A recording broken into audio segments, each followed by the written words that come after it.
And this is Max Blom. He is in charge of Mystic. Yes. And like we're talking the top dog at Mystic. And I actually, ironically enough, I actually watched a video of you showing how to put on a front zip wetsuit that had over 200,000 views from, I think it was almost 10 years ago. Yeah. That you guys made that video. Yeah. And, I had to do it myself, but no, it went viral. It was funny, but apparently there's a lot of people searching how to put on a front zip wetsuit. I was one of them when I bought my first front zip. I was a little bit lost, and yeah, it helped. Yeah, that was the goal. Yeah, so let's take a look at some of the new suits, and you guys have started to use Yamamoto rubber in some of your suits. So maybe, Yamamoto 39 from Japan. It's like a really nice material, nice rubber. They're known for their quality, so we started to use them in the top-end wetsuits, and it's been good. Yeah, it's been really well for us. So we have a zip-free wetsuit in that top range, which we try to renew every year. Also put some colors in, to keep them fresh. So this is the women's one. It's like a purple colorway. And then for the men's we have, this is the black one, but we also have a blue one coming. So this year we had a red one, and then next year a blue one coming.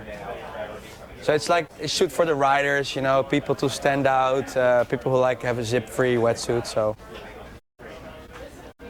Yeah, so the Yamamoto, the limestone. Limestone, it's a very stretchy material. Very stretchy, very soft. Did it allow you to change the way that you design your suits? Well, they just have a lot of expertise as well. So we're still designing our own wetsuits within Holland with our R&D team.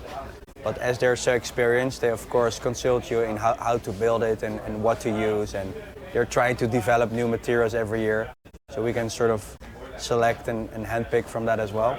So that helps.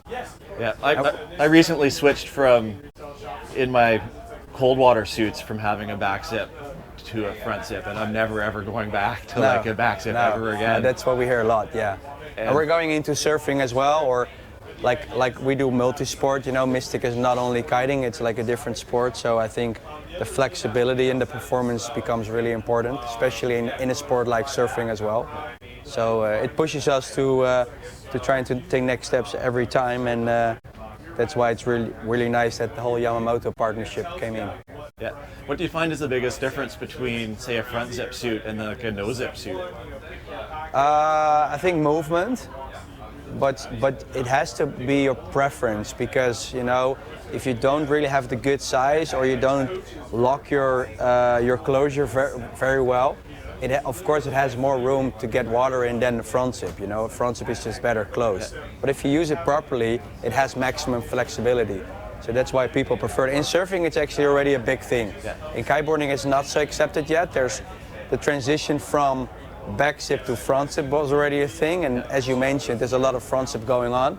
But now I think there's more people going into zip frees as well. But it's just harder to get in. Yeah. And if it's windy, people just want to get out fast, and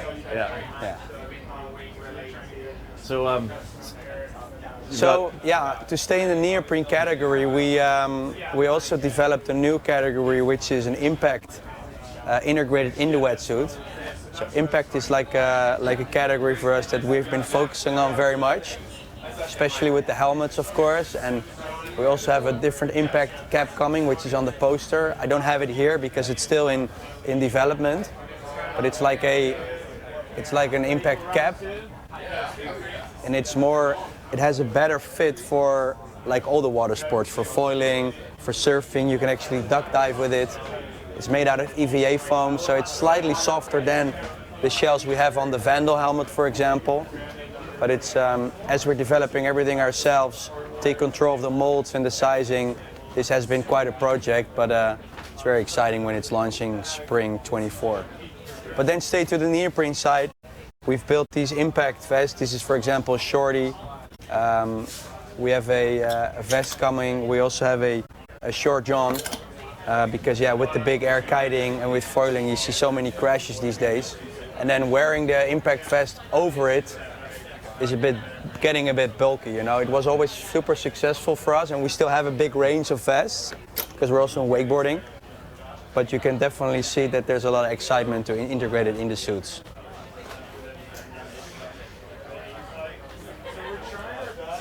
We shall move to the harnesses, or and there's a downwinder vest. yeah, there's a downwinder vest too. Yeah, so you see definitely on this show a lot of development on downwinder boards. Seems to be becoming a big thing, especially here in the gorge. And yeah, because of that, we decided to create a flotation vest for downwinding.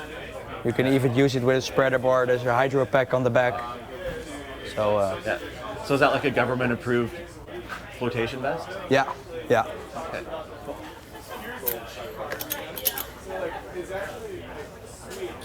I've only been to court twice for not wearing a life jacket. Oh yeah?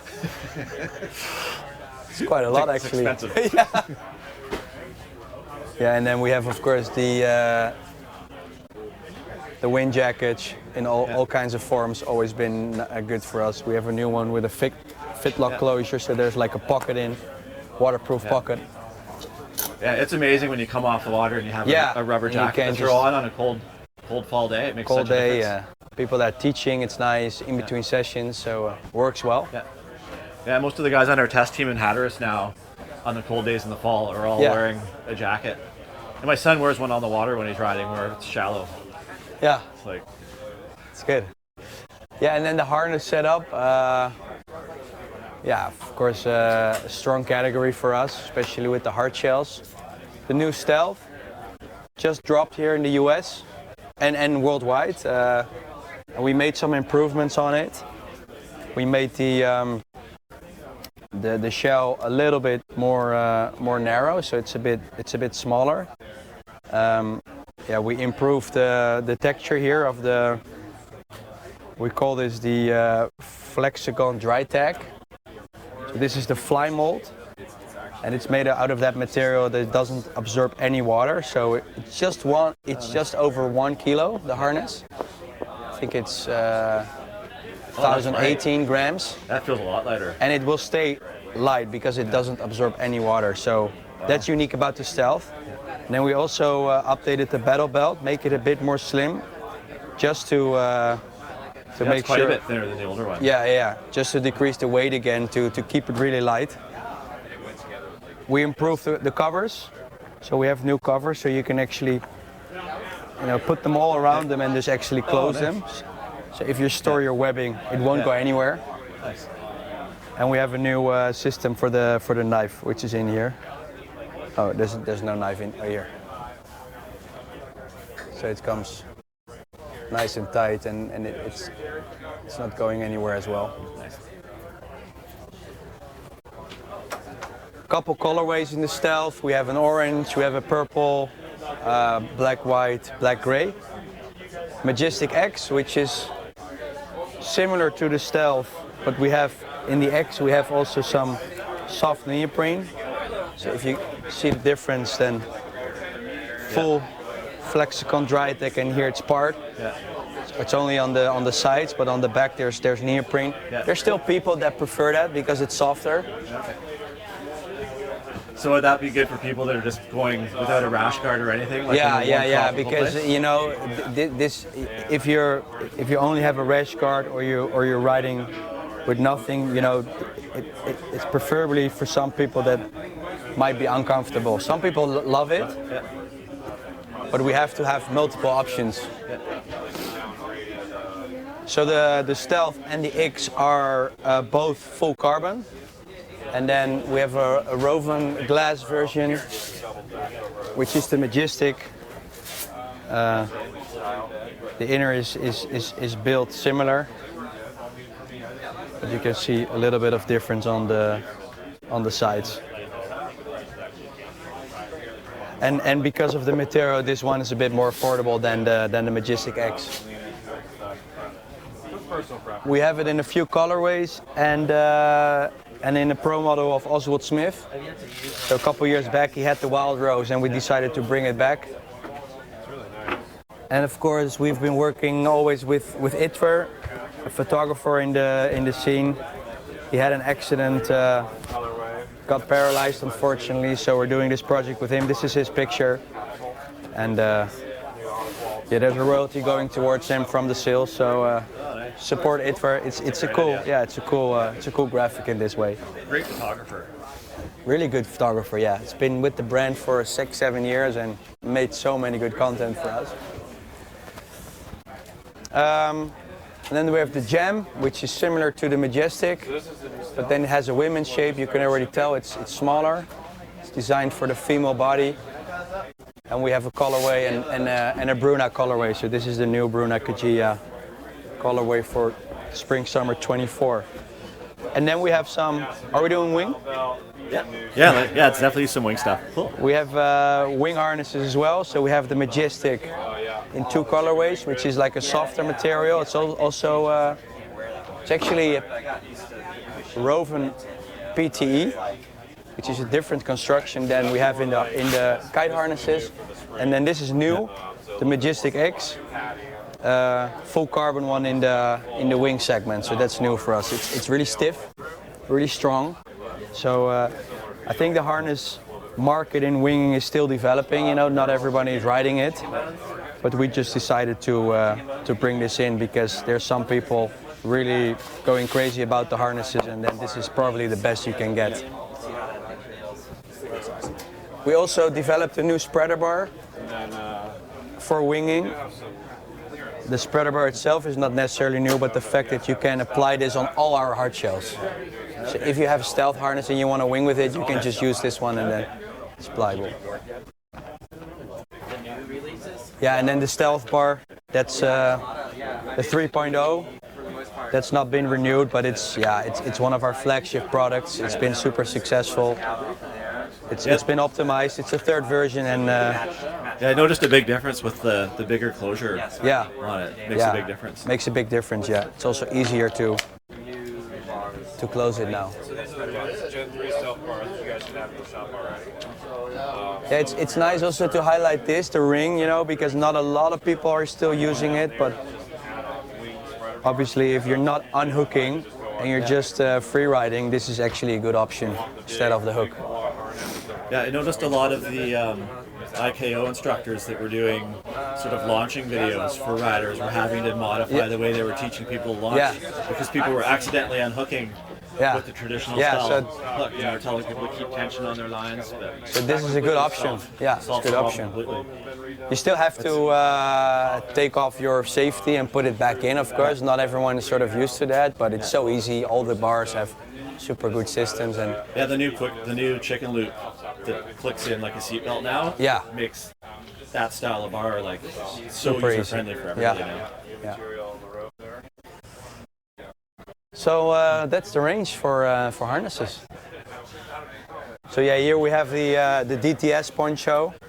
It's part of the Poncho Explore family, and as the brand is from Northern Europe, from Holland, it's we're used to pretty cold, dark conditions. So the Dark Tech series, they refer to the darker days in winter, because from October, November onwards it gets pretty dark, chilly and nasty in Holland and in Europe. So that's why we created this poncho, and it's been a really good seller. So it's becoming quite an iconic product within the range. We have it for different colorways. We have one for the girls as well. Yeah, so how would you choose between having this style of poncho or having like a neoprene style of poncho? Is it by time of year or just what you feel like wearing? Yeah, well, with the neoprene one, you can just really be in or around the water more. And this is more like chill on the land, you know? It's more like a lifestyle thing after the sessions or in between, or you can even just... So you get your wetsuit top off and put this in, and then walk around in it a bit, or...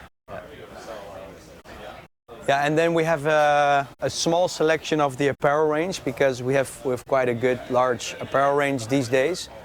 And for us, the apparel is pretty important because it shows the lifestyle side of the brand as well. You know, we can dress the riders, we can express the brand as well on land, and that's really important. And we have a very good team in Holland working on the latest trend. They do a lot of shopping on certain trade shows to see what the latest trends are. So we have different styles. The jacket I'm wearing, for example, it's a pretty nice jacket. We have shirts, long sleeves. We work with artists. So this is a Dutch artist for 24, but we have been working with other artists in the past as well. some overshirts, a nice rib. Yeah, I've noticed from all the Mystic clothing that I have, like you guys use really good quality fabrics in all the clothing that you make. Yeah. What's the process like for sourcing the materials for the clothing lineup? Yeah, we're just pretty picky and critical on the materials. You know, the range is getting more expensive, but that's also a choice we made. You know, we don't want to compete anymore with all the surf brands that are going down with the retail. You know, because we feel that's like a race to the bottom. So we're now preferring to go more quality, and then maybe the pricing is higher, but it is what it is. I think it's a better strategy. So. In general, with Mystic, we just want to make sure that people experience the products and they're like, hey, I'm happy with the quality. I just want to buy it again, and I want to be tapped into our ecosystem. And you can only achieve that if your quality is good. We have some stuff, some nice swim stuff for the women's, so different styles, bikinis, the shorts for men. Again, trying to mix certain styles and colorways to stay within the palette.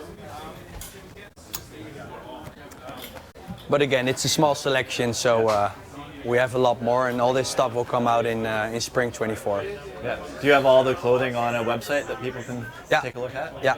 Mysticboarding.com. All right, cool. Yeah. Well, I'll check it out there. Okay. Cool. Thank you. Thanks, Max.